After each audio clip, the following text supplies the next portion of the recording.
আমাকে তিথি রিপ্লাই দেয় যে তোমার পদে একটু বেশি রাগ। যদি সুপ্রিয়তা কোনোদিন আমাদেরকে রোস্টও করে না, আমাদের যে বন্ডিং সেই বন্ডিংই থাকে। তোমাদের এই ছোট্ট ছেলেরা মানে এই বন্ধুত্ব করে জীবনে গাড়টা মারা গেছে। যত বেশি বন্ধু করেছি তত বেশি গাড় মারা গেছে। কেউ কেউ কয় নাকি হ্যাঁ ক্রিয়েটরদের মধ্যে অত বেশি দিন টেকে না। এবার মডেল লোককে কি করে বলবো যে আওসালো আমাদের একটা ব্র্যান্ড।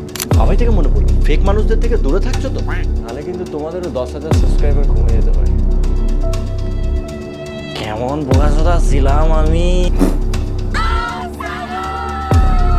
সবাই তোমরা ভাবছিলে না আমাদের সবার সাথে ঝামেলা হয়ে গেছে। শোনো আমি একটা কথা বলছি, এটা হচ্ছে আওসালো টি, এটা নাম না, এটা ব্র্যান্ড। এটা হচ্ছে আওসালো টি, এটা নাম না, এটা ব্র্যান্ড। ওটা ব্র্যান্ড না, ওটা জাঙ্গিয়া প্যান্ট, তাও আবার ফুটো, চাইনিজ কোম্পানি। তাই তো আওসালো থেকে ফট করে ভাবসালাও হয়ে গেল। হাই রে ব্র্যান্ড। জীবনে বন্ধুত্ব করে অনেক কিছুই হারিয়েছি। তোমাদের একটা ফ্রি ফান্ডের অ্যাডভাইস দেবো, মানুষ চিনতে শেখো। মানুষ চেনাটা আমাদের থেকে বেশি তোমার নিজের দরকার। তোমাদের একটা ফ্রি ফান্ডের অ্যাডভাইস দেবো, মানুষ চিনতে শেখো। কেউ যদি তোমার খারাপ সময় পাশে থাকে তাকে কখনোই কষ্ট দিও না। এ হচ্ছে হোয়াটসঅ্যাপে সেই সব পাবলিক যারা নিজের মোটিভেশনের দরকার হলে হোয়াটসঅ্যাপে স্ট্যাটাস লাগিয়ে দেবে। এতে নিজে মোটিভেট হোক বা না হোক, মানুষকে মোটিভেট করতে হবে। কি বুঝলে না? আরো সহজ করে বুঝিয়ে দিচ্ছি। এই হচ্ছে সেই ছ্যাঁকা খাওয়া বন্ধু, যে বন্ধুদের কাছ থেকে ছ্যাঁকা খাওয়ার পর মানুষকে মানুষ চেনার উপদেশ দেয়, যেটা নিজেরই বেশি দরকার। তা বলছি ছোট্ট ছেলে, কে যেন কতদিন আগে পুরো রোস্টিং কমিউনিটির বিরুদ্ধে গিয়ে নিজের বন্ধুদের সাপোর্ট করেছিল। কেমন বোকাচোদা ছিলাম আমি। হ্যাঁ তা তো ছিলেই, কিন্তু সাপোর্ট করার পর থেকে আরো বেশি হয়ে গেছো। তো আজকে আমরা এই টিমেরই আওসালো থেকে ভাগসালো হয়ে যাওয়ার বিভৎস ভয়ানক গল্প শুনবো। So hey welcome back to my channel guys. আমি সুষমা, তোমরা দেখছো দুষ্টু। কাম ব্যাক হো গয়া। আরে তুই নমস্কার। সবাই হয়তো জানো তিথি, তুষার, রন, প্রীতি আর ছোট্ট ছেলের একটা গ্রুপ ছিল, ভাগসালো যেটার মধ্যে কত মাস আগে দুটো মেয়ের মধ্যে বিভৎস ভয়ঙ্কর ঝামেলা লাগে। কেন? প্রীতি নাকি তিথির আগে ভিডিও পোস্ট করে দিয়েছে তাই।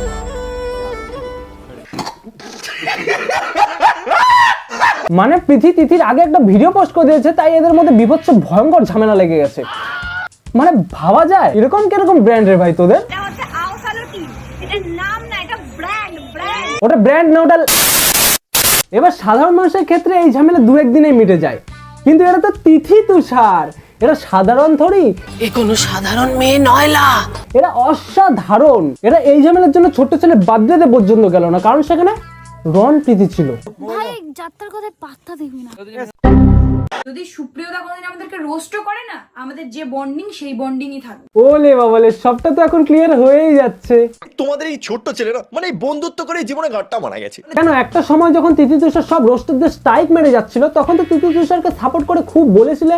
হ্যাঁ, পদ মারতে দেয়। এবার দেখো, দুধ কলা দিয়ে কালসাপ পুষলে ছোবল তো খেতেই হবে, তাও আবার তিথি তুষার।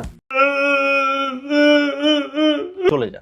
তো সেখানে আমাকে তিথি রিপ্লাই দেয় যে তোমার পদে একটু বেশি রাগ। আবার পদ। ভাই আলটিমেটলি এদের সব কথা ঘুরে ফিরে পদেই চলে আসে। দেখো ভাই, সবশেষে যা বুঝলাম, ছোট্ট ছেলে আর তিথি তুষারের বন্ধুত্ব ভাই পদের বন্ধুত্ব, পাত দিলেই ভেঙে যায়। আর রন প্রীতিকে ধরলাম না, কারণ ওরা দুধ ভাত, ওরা এদিকেও নাই ওদিকেও নাই। রাতে তুষারের সাথে আমার মোটামুটি কথা কাটাকাটি চলতে থাকে, এন্ড হঠাৎ করে তিথি পাশ থেকে বলে ওঠে, তুমি এগুলো ভিউসের জন্য করছো। আমার লিটারালি না মানে পায়ের তলা থেকে মাটি সরে গেল। মানে কি বললি? বেশি পদ করলে এরকমই হয়। দিয়ে দিল না এবার মুলা খাওয়া পাত। কেমন বোকাচোদা ছিলাম আমি। এরপর পৃথির জন্মদিন হয়, সেখানে আমি আরুষি সবাই ছিলাম। তারপর আমরা অনেক ভালোভাবে বার্থডেটাকে সেলিব্রেট করি, কিন্তু হঠাৎ করেই 12টা 12:30 পর, মানে পৃথির জন্মদিন যেদিন শেষ হয়ে যায় 12টার পর, তারপর 12:30 নাগাদ তিথি তুষার সেখানে পৌঁছায়।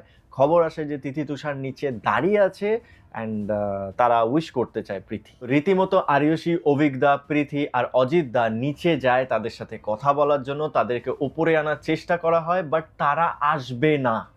কেন জানো? কারণ আমি পৃথির জন্মদিনে পৃথির বাড়িতে প্রেজেন্ট ছিলাম তাই। মানে বুঝলাম না ব্যাপারটা। তিথি তুষার ছোট্ট ছেলে বার্থডেতে গেল না, কারণ সেখানে রন প্রীতি ছিল বলে। আবার পৃথির বার্থডেতে পৃথিকে আলাদাভাবে উইশ করতে চলে গেল, সেলিব্রেশন ওখানে গেল না, কারণ সেখানে ছোট্ট ছেলে ছিল বলে। ভাই এদেরকে দিয়ে তো একটা ওয়েব সিরিজ তৈরি হয়ে যাবে, রহস্যময় তিথি তুষার। আসলে ছোট্ট ছেলে ছোট্ট মস্তিষ্ক তো, তাই এতটা বুঝতে পারে নাই। না হলে বেছে বেছে কাদের সাথে বন্ধুত্ব করলো? তিথি তুষার। আবার এদের সাপোর্ট করতে গিয়ে 10,000 সাবস্ক্রাইবার হারালো। যেই 10,000 মানুষজন আমাকে ছেড়ে চলে গেছিলে, প্লিজ তোমরা ফিরে এসো। ছোট্ট ছেলে, তোমাকে একটা ছোট্ট করে কথা বলি। তিতি তুষারের নৌকায় তুমি তোমার থার্ড নেমের মতো মাঝিই ছিলে, কারণ তুমি রোস্টার। এবার ওদের ঝামেলা কন্ট্রোভার্সি প্রায় সময় চলতে থাকে। এবার তোমাকে ঝামেলা কন্ট্রোভার্সিতে যাতে টোপ হিসাবে ইউজ করতে পারে, সেই জন্যই তোমার সাথে বন্ধুত্ব। তুমি যাতে বন্ধুত্বর খাতিরে এদের ভুল ভাল যে কোনো কিছুতে এদের সাপোর্ট করতে থাকো, আর 10,000 করে সাবস্ক্রাইবার হারাতে থাকো। মানে আলটিমেটলি তোমাদের বন্ধুত্ব ছিল স্বার্থের বন্ধুত্ব। এখন তুমি বলতেই পারো, কেমন বোকাচোদা ছিলাম আমি। এটা হচ্ছে আউস আলু টিম। এটা নাম না, এটা ব্র্যান্ড। আমি চললাম, বাই। ঠিক আছে, tata, good night, Jio, Vande Bharat, bye bye. क्या कहा है चांद ने जिसको सुन के चांदनी हर लहर पे झूम के क्यों ये नाचने लगी। चाहत का है हर असर, फिर क्यों मुझको लगता है डर। तेरा मेरा प्यार अमर, फिर क्यों मुझको लगता है डर।